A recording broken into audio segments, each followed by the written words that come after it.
بسم اللہ الرحمن الرحیم۔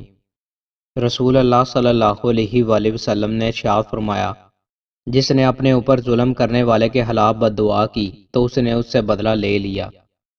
رسول اللہ صلی اللہ علیہ وآلہ وسلم نے ارشاد فرمایا، کسی انسان نے اس شخص سے بہتر روزی نہیں کھائی جو خود اپنے ہاتھوں سے کما کر کھاتا ہے۔ اللہ کے نبی داؤد علیہ السلام بھی اپنے ہاتھ سے کام کر کے روزی کھایا کرتے تھے۔ رسول اللہ صلی اللہ علیہ وآلہ وسلم نے ارشاد فرمایا، مجھ پر جھوٹ مت باندھو، جو شخص میری طرف جھوٹ منسوب کرے گا وہ جہنم میں داخل ہوگا۔ رسول اللہ صلی اللہ علیہ وآلہ وسلم نے ارشاد فرمایا، کھڑے ہو کر نماز پڑھو اور اگر نہیں کر سکتے تو بیٹھ کر پڑھو، اور اگر یہ بھی نہ کر سکتے ہو تو پہلو کے بل لیٹ کر نماز پڑھو۔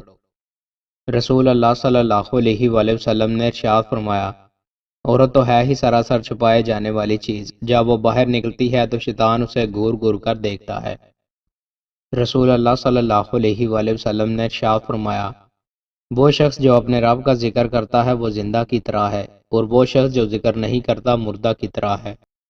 رسول اللہ صلی اللہ علیہ وآلہ وسلم نے ارشاد فرمایا، جو علم حاصل کرنے کے ارادہ سے کہیں جائے تو اللہ اس کے لیے جنت کے راستے کو آسان و ہموار کر دیتا ہے۔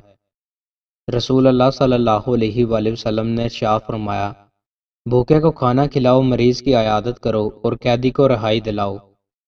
رسول اللہ صلی اللہ علیہ وآلہ وسلم نے ارشاد فرمایا، تین دعائیں رد نہیں ہوتیں، والد کی دعا، روزہ دار کی دعا اور مسافر کی دعا۔